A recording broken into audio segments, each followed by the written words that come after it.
Assalamualaikum warahmatullahi wabarakatuh.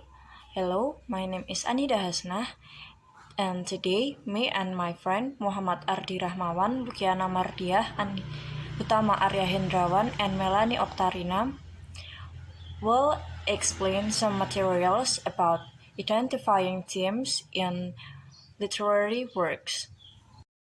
Here's the list of the materials. We have 6 materials to explain. There are first, man and nature, second, man and society, third, universal themes of an abstract nature, fourth, family relationship, five, special family, and the last one is other private themes. So today I'm going to explain the first topic of this material, which is man and nature theme. First, what is theme? Theme is a central idea or insight about life or human behavior. There is not stated directly, and it will be revealed in the story itself. So, I will continue with man and nature. Many playwrights explore the relationship between man and nature or against each other. Nature are often holds the superb character compared to man.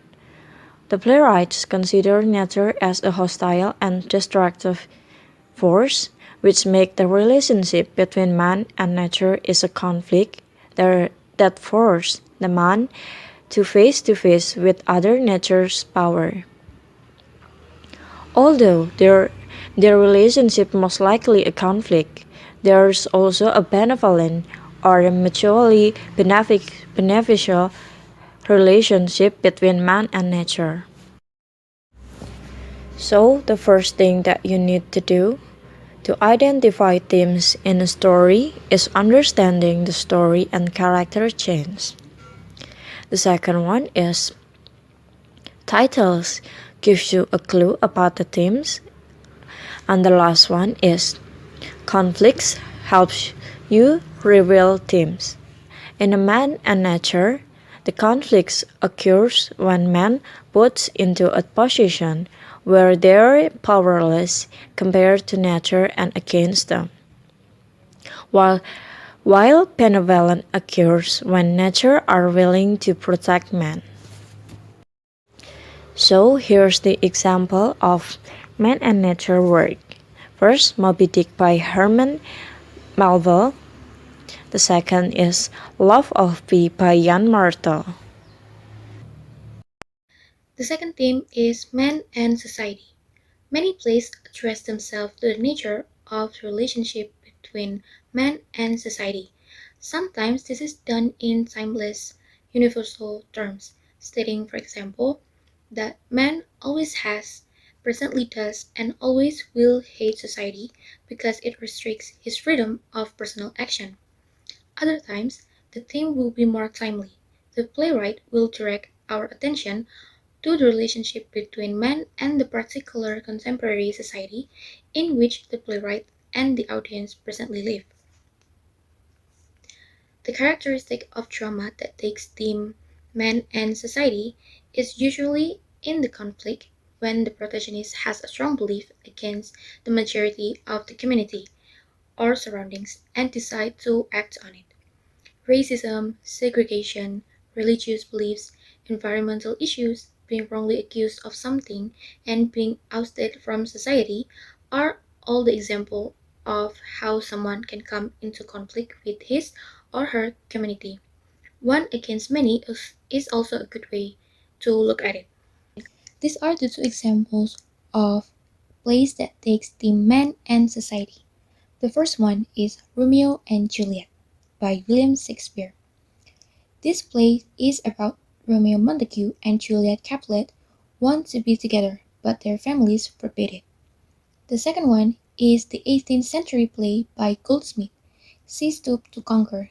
There are numerous references to the relationship between men and contemporary society. The entire plot is designed to accuse, though lightly, the vanity and social affections of the age. The fact that one of the characters named Marlowe finds the other character named Kate a bore when she dresses and behaves like a freewheeling barmaid is offered as evidence that vanity and affection have elevated people too far to be successful, to conquer. It is necessary for Kate and others, by implication, to stoop. Goldsmith supplements the plot by continuous direct statement against the social foibles of the age, making it explicitly a play about men and contemporary society.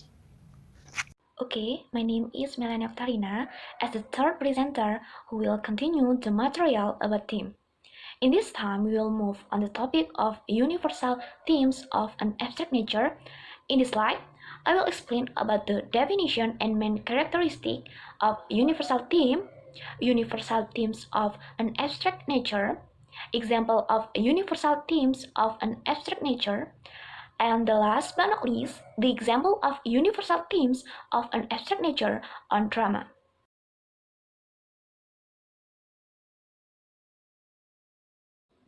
Next, the definition of universal theme. A universal theme is an idea that applies to anyone regardless of cultural differences or geographic location.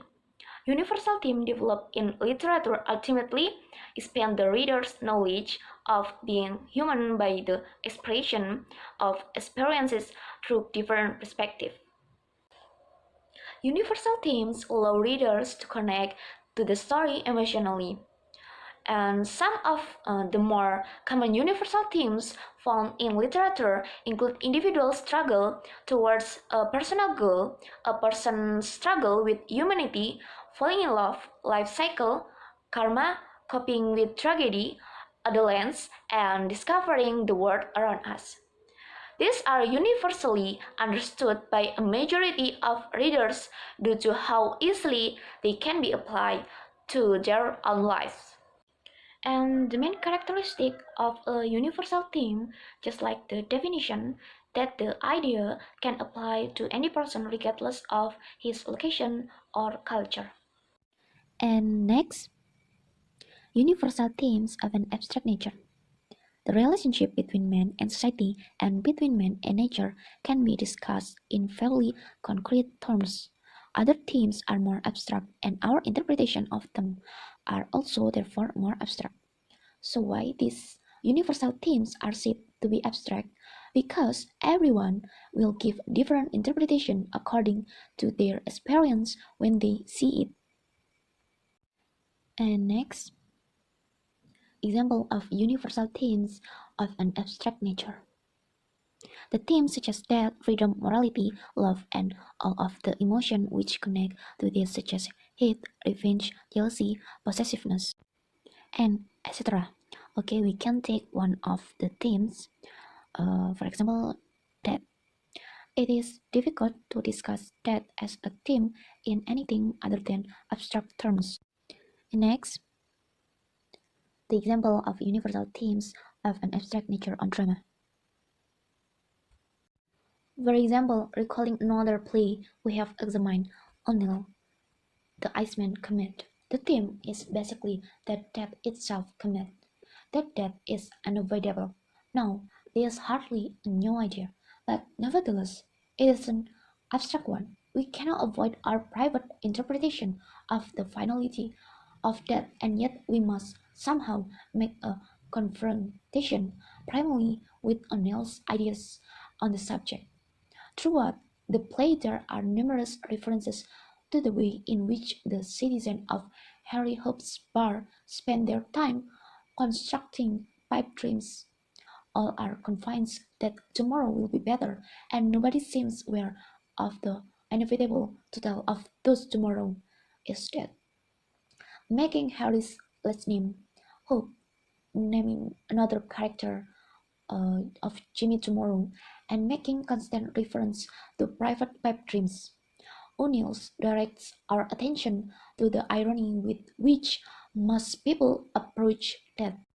We in the audience, but not the characters themselves, realize that they are being led to death, little by little, dream by dream, and unfulfilled by dream by unfulfilled by dream. Our interpretation of the play is that it is one dealing with the finality of death. Yes, but also with the unrealistic ways in which people, particularly unsuccessful people, prepare for that death. And the next example, we can talk about Shakespeare's ideas on love as they are present in the romantic comedy A Midsummer Night's Dream. We cannot make definite conclusion of concrete sort. Love is not something that can be talked about as a single, recognizable object. In fact, one of the points of the play, one we would emphasize in interpreting it, is that there are many different kinds of love, all similar in some respect and dissimilar in others. And the next topic will be explained by the fourth presenter. The next material is about family relationships and special family relationships. But before we continue our material, let me introduce myself. My name is Utama Arya Hendrawan. My student number is 19320007 and 2.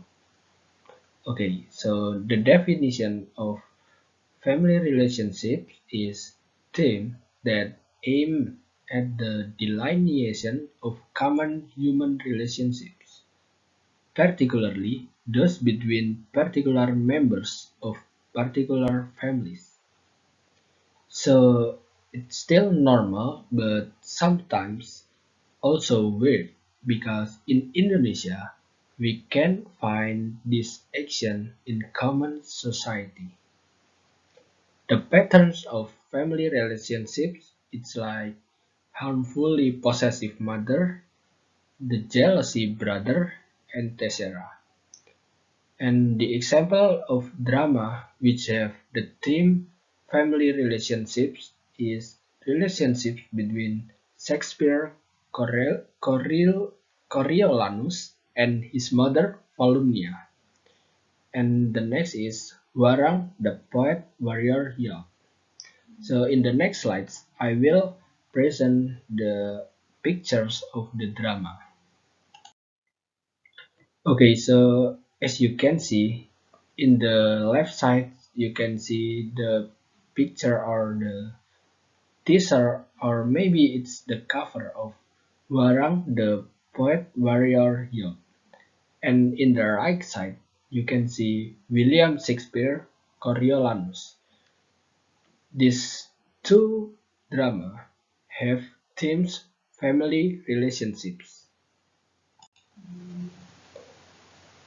And the next slides, we have special family relationships. What is the definition of special family relationships? The definition is themes which only concern themselves with very special family relationships. So themselves in here relate or refers to the family. It's like father or mother or the children or son-in-law, sister-in-law, brother-in-law, or grandfather or yes, something like that. With they have relationships until they marriage or becoming a boyfriend or girlfriend, which is in Indonesian, it's uncommon. So it's very weird. They have a same blood or family blood, but they have a relationship until marriage. The pattern of special family relationships in here, like incest and family in love relationships. The example of drama for this theme is Oedipus Complex and Story of Zeus. In the next slides, I will present the pictures or the cover of the two drama. In the left side, you can see the Oedipus and his mother, which they will have marriage because Oedipus or his mother love some love someone or loving each other until they have marriage. And in the right side, you can see Zeus, Zeus and Hera. The title is Zeus loves Hera, the queen of heaven. In the story, Hera is a beautiful woman which many boys love him, and the boy is confessed her feel about Hera, but Hera don't want to be a girlfriend. But in other event, Zeus marry her. So Hera and Zeus is married, and they had a wedding and became a family. And that is so weird. Private theme is a local theme used in plays. It is possible that this theme can also be found in other dramas of earlier eras, such as Ibsen's Ghost, which is a domestic tragedy, but the same theme can be found in other tragedies of the previous era. Of course, private themes will have their own unique that make them different, so we have to remember that some themes are more common than others. As interpreters, when we find a play that is different from what we have read before, we must be able to find the uniqueness and then arrange the reason for the difference in our interpretation.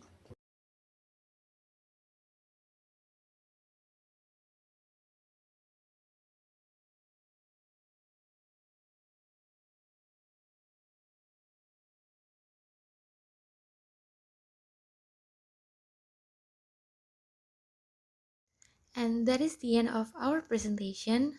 Thank you for paying attention and wassalamualaikum warahmatullahi wabarakatuh.